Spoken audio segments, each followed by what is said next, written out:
ఎట్లాంటి ప్రవర్తనలు ప్రవర్తిస్తున్నారో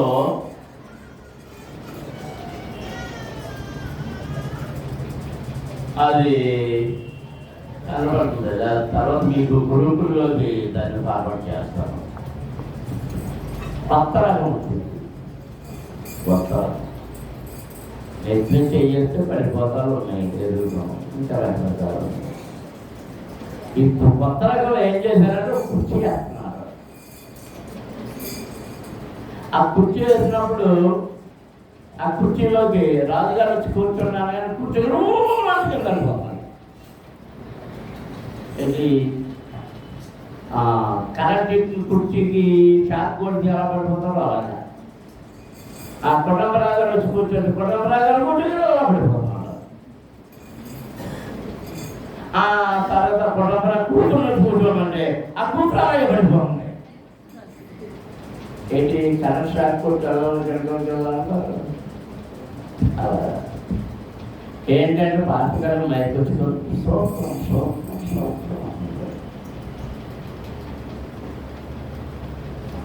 అన్యుల మధ్య దేవుని నామాన్ని ఎంతగా అవమానపరుస్తున్నారు. ఎవరు అవమానపరిచేది అన్యులు కాదు. ఎవరు అవమానపరుస్తున్నారు?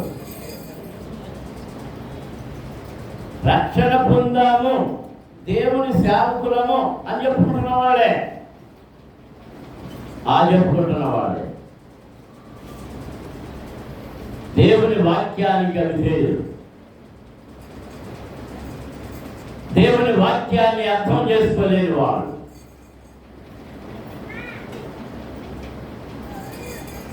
దేవుని వాక్యాన్ని తమకు ఇష్టానుసారంగా మార్చుకునేవాళ్ళు. వారి వల్ల దేవుని నామము అవమానపరచబడుతుంది. అలాంటి స్థలాలకు ఇవి ఎప్పుడు వెళ్ళవు. అలాంటి పరిగమాన స్థలాలకు వెళితే నీ పేరు కూడా జీవగ్రంథంలో నుండి కొట్టివేయబడుతుంది.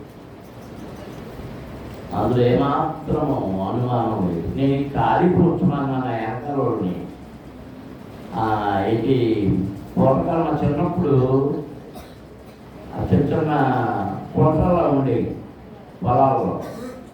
వాటి నిండా నీళ్లు ఉండేవి. ఆ మార్చికాలు దాటిన తర్వాత ఆ నీళ్ళు ఏమైపోయావంటే ఎండిపోయేది. ఆ ఎండిపోయిన తర్వాత అది ఎలా ఉండేదంటే నేను ఎండిపోయిన పొయ్యి, అలా ఎండిపోయిన పొయ్యి కనపడుతున్నారు. అందరూ వేసేవాడు మళ్ళీ వేసేవాడు. మీరు చూడలేదు కాబట్టి మీరు లేచేవాడు. ఈ వరుసలో వెనకాల గుమ్మవాడికి వెళ్ళిపోయిన వాళ్ళు అందరూ వచ్చి ఎక్కడ కూర్చొని ఈ గుమ్మ కన్నా కూర్చొని రాజు చూసినా అందరూ గెలుచుకోవచ్చు.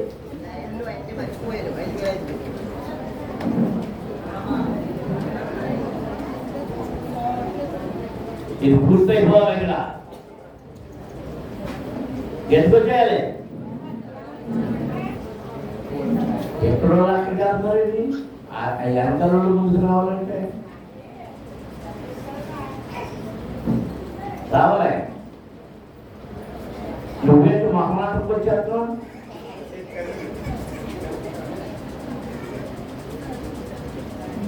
ఇంకా ఖాళీగా ఉంది.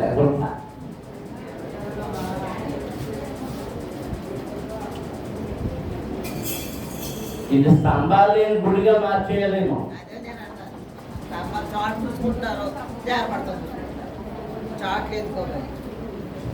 ఎప్పుడు కూర్చోరు.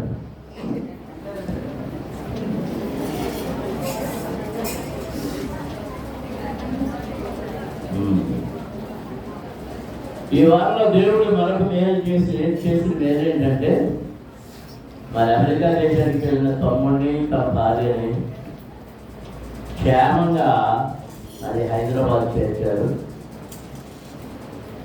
ఆయన అక్కడుండగా ఆయనకు సహాయం చేసిన త్వరగా తండ్రి చనిపోయారు.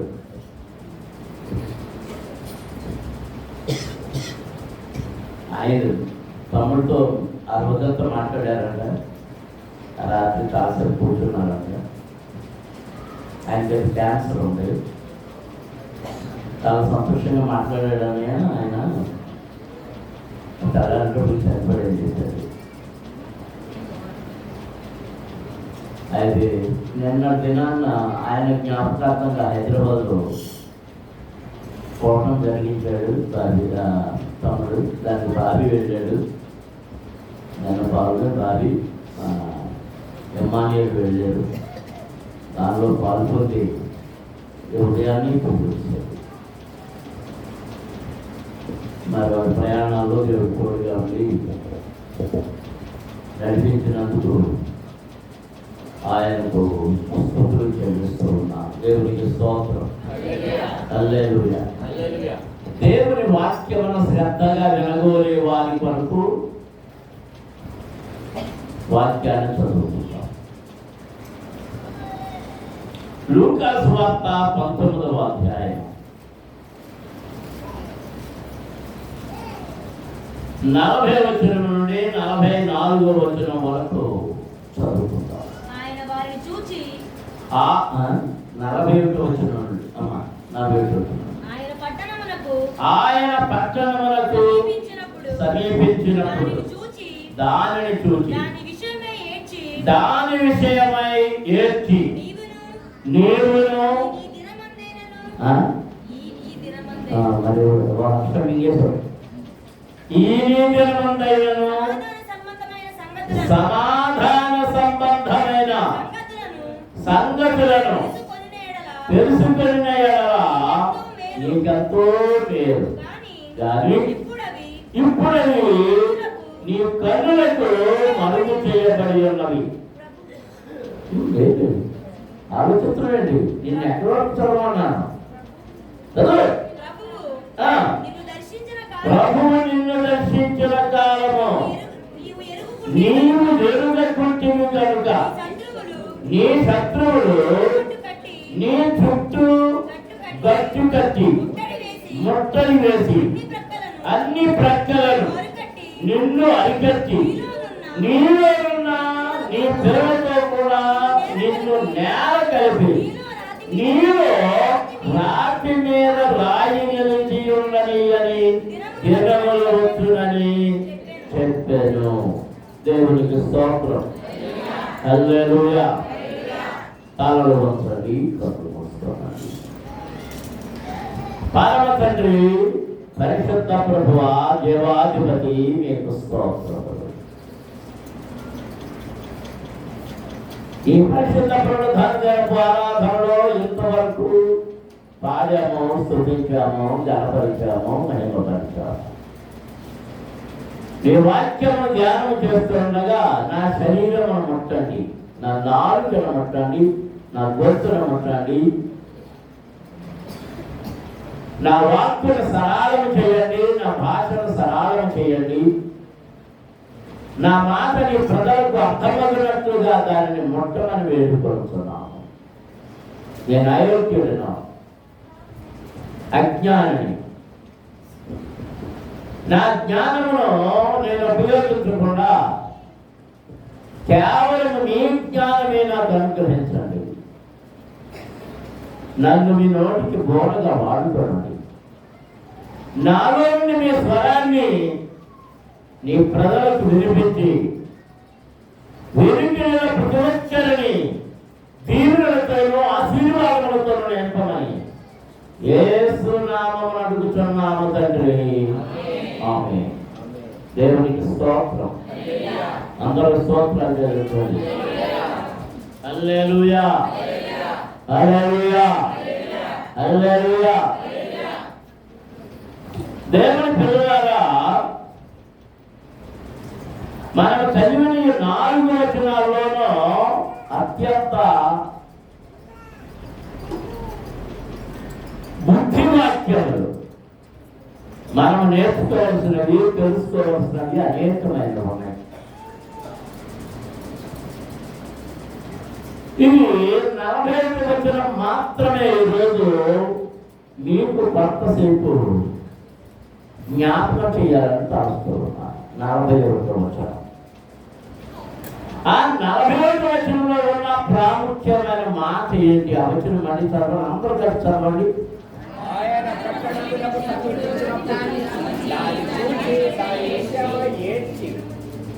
మళ్ళీ చదవండి.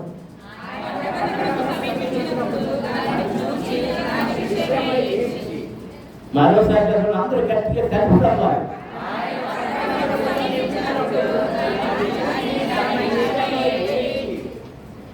ఏం పాత్రం? ఏం పాత్రం? ఎక్కడి నుంచి వస్తున్నాడు?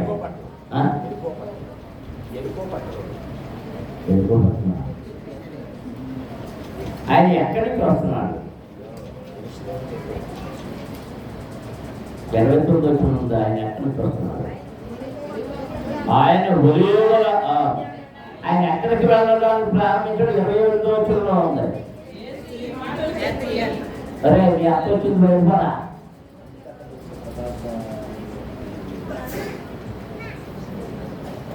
ఆయన ఎక్కడ బయలుదేరాడంట? 28 ఆయన ఎక్కడ బయలుదేరాడు?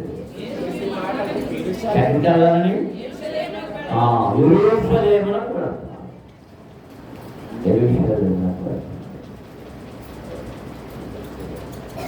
ఆ వెళ్తూ ఆయన ఎక్కడికి వచ్చాడు? ఒలీవల కొండ దగ్గర ఉన్న బేత్పగే అనే పట్టణం ఉంది. అక్కడికి వచ్చి ఆ బేతలి ఆ 2 గ్రామాల దగ్గరగా ఉన్నాయి. ఆ గ్రామానికి వచ్చినప్పుడు శిష్యులు చెప్తాను పిలిచి, మీ ఎదుట ఉన్న గ్రామమునకు వెళ్ళండి, అక్కడ మీకు కష్టపడిన గాడిద పిల్లలు కనబడతాయి. దేన్ని ఇప్పుడు రమ్మన్నాడు? గాడిద పిల్లలు.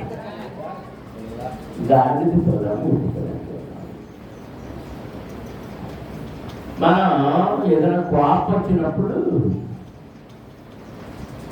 వెంటనే, మరి ఇప్పుడు వాడుతున్నాడు లేదు కానీ ఇది వరకు చాలా ఎక్కువగా వాడాం. ఏం చేసావు గంట కొట్టు.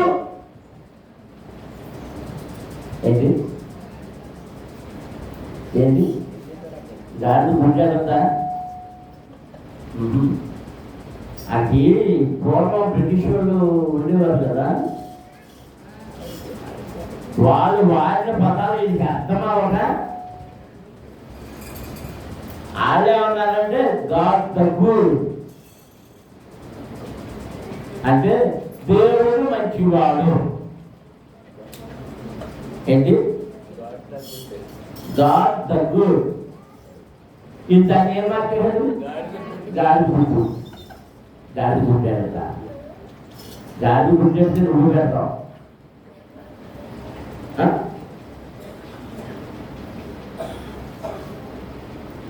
ఇప్పుడు ప్రభుకి ఏం కావాలట? గాడి పిల్ల. ఎందుకు కావాలట? శాస్త్రం చెప్పలేదా? ఇప్పటి వరకు ఎవరినో దాని మీద కూర్చుని ఉండలేదు. స్తోత్రం. హల్లెలూయా, హల్లెలూయా. ఇప్పటి వరకు దానికి ఎవరినో యజమానిగా పరిచయించుకోలేదు. దాని మీద ఏ బరువు పెట్టలేదు. దాని మీద గాడులు మనకి మన దేశంలో ఎక్కువగా ఎవరు వాడతారు? ఎవరు వాడేవారంటే చాకలి వారి ఏళ్ళ దగ్గర ఎక్కువగా ఉండేవి. ఎందుకు చెప్పాలి? నాకు బట్టలు మాట్లాడు మొయ్యారా ఇందులో ఉన్న ప్రొఫెషన్గా తిట్టుకుంటాయి. వాళ్ళు రేవుకి పట్టుకెళ్ళినప్పుడు ఆ బట్టలు ఏ బట్టలు? అదే మురికి బట్టలు, అపవిత్రమైన బట్టలు. ఆ అపవిత్రమైన మురికి బట్టలు మొయ్యడానికి ఇబ్బందిగా ఉండి ఎవరి పడేసేవారు? ఇంకా అది మీద అర్థమైంది. మళ్ళీ తీసుకెళ్ళి అది ఉక్కేసిన తర్వాత శుభ్రమైన తర్వాత ఆ మురికి బట్టలు మోసిన గాడిదే మళ్ళీ బట్టలు మోసుకెళ్ళేది శుభ్రము చేయబడిన బట్టలు మోసుకెళ్ళేది. అనుదేవునికి స్తోత్రం. హల్లెలూయా హల్లెలూయా. ఇంకా ఈ 10 మంది ఈవిడ ఎవరు ఈ గాలి పిల్ల. గాలి పిల్లని ఎందుకు ఎంచుకున్నారంటే ఇశ్రాయేలు దేశంలో ఇశ్రాయేలు ప్రజలు గుర్రాలు వాడకూడదు, రథాలు వాడకూడదు. రథం రాగాలంటే ఎవరు రావాలి? గుర్రమే రాగాలి. అంటే గుర్రాలు లేవు కనుక దావీదు కాలంలో గుర్రాలు లేవు, వాడలేదు, రథాలు వాడలేదు. కానీ ఎవరు వాడలేదు?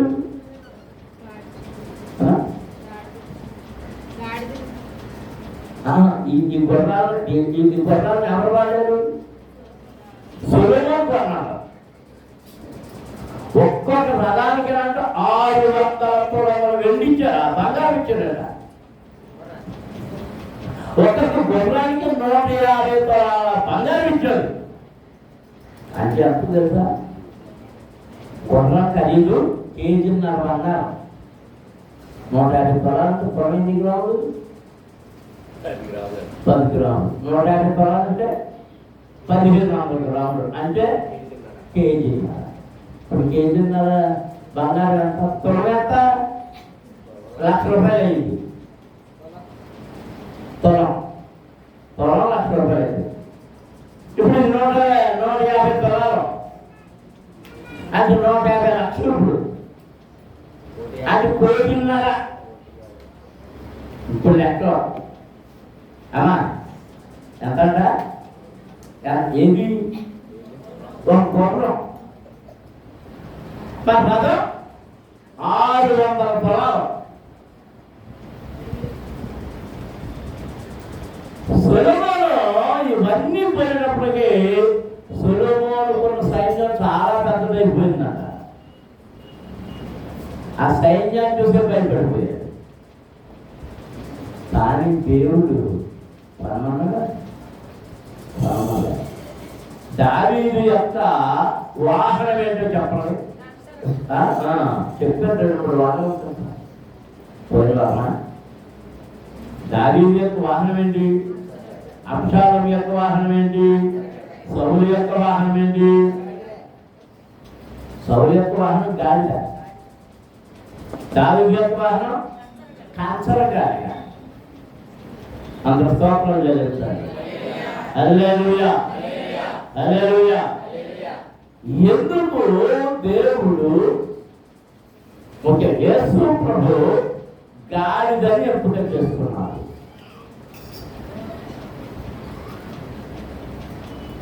దేవుడు ఈ ఆజ్ఞలు ఇచ్చినప్పుడు, ధర్మశాస్త్రాన్ని ఇచ్చినప్పుడు కొన్ని నిషేధమైనవి, నిషేధించబడినవి చెప్తారు. కొన్ని జంతువులు నిషేధించబడినవి. అయితే గాడిద విషయంలో ఒక రూల్ పెట్టబడింది. ఇశ్రాయేలు దేశంలో ఒక గాడిద పిల్ల బ్రతకాలి అంటే దానికి బదులుగా ఒక గొర్రె పిల్ల మేడ వేరవబడాలి. అంటే దానికి బదులుగా అది ప్రాణం అప్పగించాలి. ఎవరికి బదులుగా? గాడిదకు బదులుగా. అంటే విమోచింపబడినది ఈ గాడిద. తన జన్మస్థితి నుండి విమోచింపబడి దేశంలో నివసించడానికి అర్హత పొందుతుంటాయి.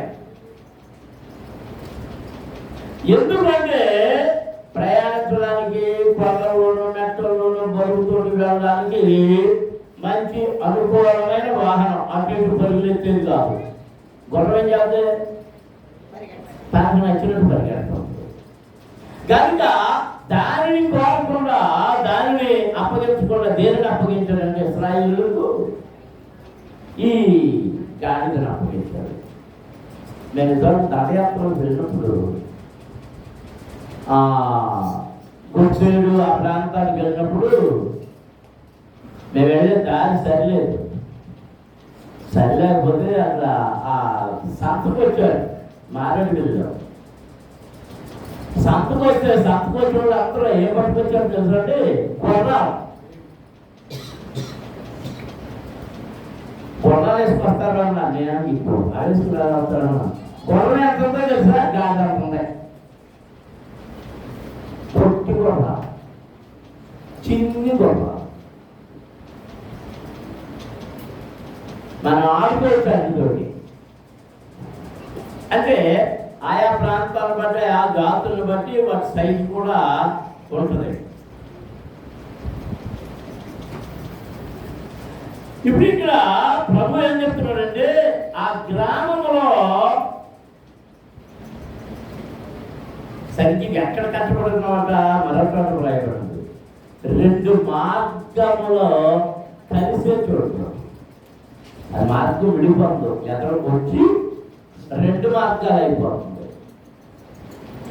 ఆ 2 మార్గాల దగ్గర ఉన్నటువంటి ఆ గాడిద కావాలి అంటే విమోచింపబడిన గాడిద.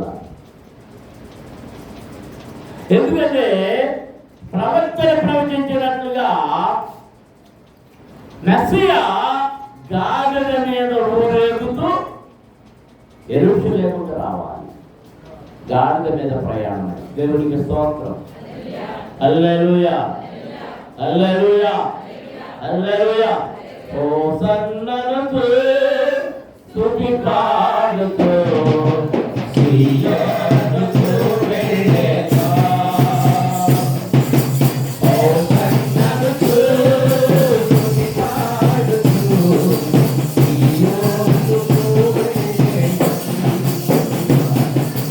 హోసన్నా, హోసన్నా, హోసన్నా, హోసన్నా, హోసన్నా, హోసన్నా,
గాడిదనెక్కి ఆయన సియోనుకు వస్తాడని ప్రవక్తలు ప్రవచించిన దానిని నెరవేర్పుగా ఇప్పుడు ఆయన గాడిద పిల్లను ఎక్కి బయలుదేరాడు. ఎక్కడికి?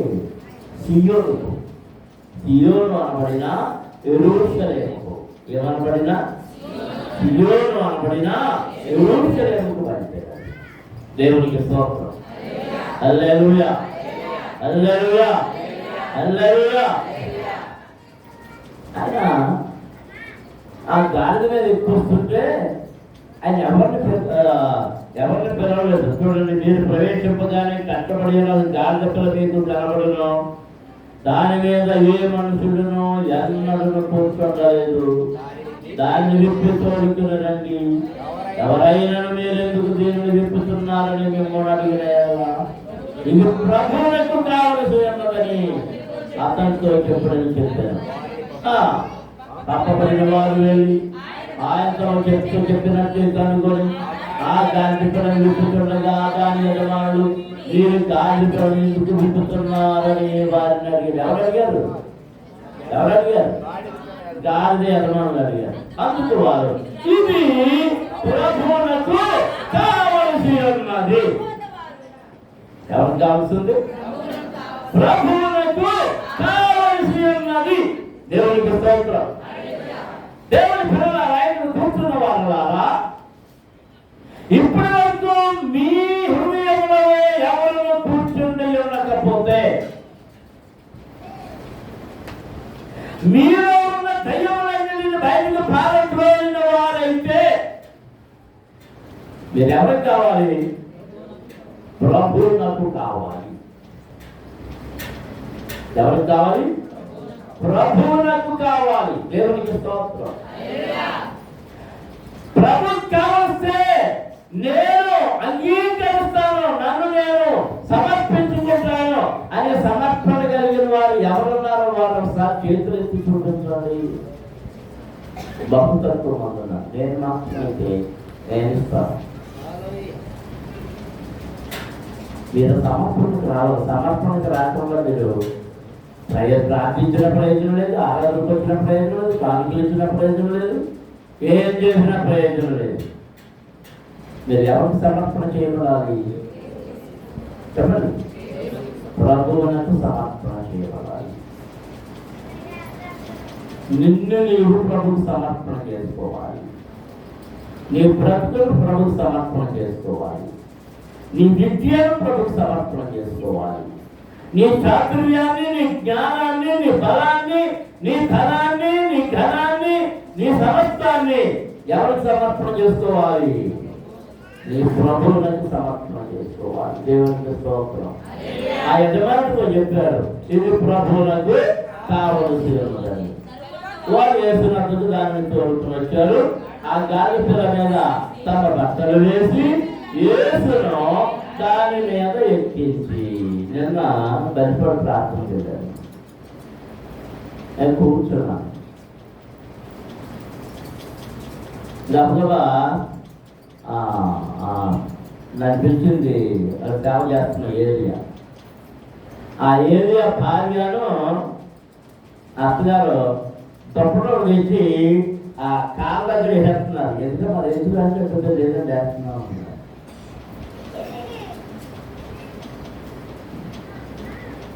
అది నా కోసమా? నా కోసం సార్ నేను అనుకోవచ్చు. నాకు ఎంత గౌరవిస్తున్నారు. కానీ వారు వేసేది ఎవరి కోసం అంటే నాలో ఉన్న ప్రభువు కోసం. ప్రభువు కోసం. నీలో ప్రభువు ఉంటే, నీలో ప్రభువును చూడగలిగితే ఎంత ధన్యత, ఎంత దీవెన, ఎంత ఆశీర్వాదము. నీలో ప్రభువును చూడగలిగిన విధేయత, అనకువ, విశ్వాసము, భక్తి నీవు కలిగి ఉండాలి. దేవునికి స్తోత్రం. హల్లెలూయా, హల్లెలూయా. ఆ గాలి పిల్ల మీద వేశారు బట్టలు. ప్రభు ఎక్కిన తర్వాత గాలి వెళ్తుంటే ఆ గాలి మార్గమంతట్లోనూ వారి బట్టలన్నీ తెచ్చి పరిచారు. బట్టలు లేని వాళ్ళు ఆ చూడడానికి వచ్చిన వాళ్ళు బట్టలేని తేడానికి వెళ్ళి ఎక్కడో ఉండేది. వీళ్ళు ఏం చేశారంటే గబగబా పరిగెత్తుకెళ్ళి ఆ చెట్ల కొమ్మలు విరిచి పట్టుకొచ్చి దారిలో వేశారు. అది పొంద అయిపోతానా? ఈ గాలి అనుకుంటుంది.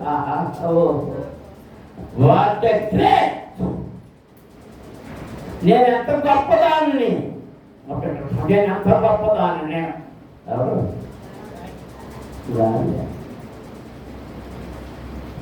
ఇది అనుకుంటుంది. దీనికి చేశారా? దేవునికి స్తోత్రం. సరే, ప్రభు వచ్చేస్తున్నాడు.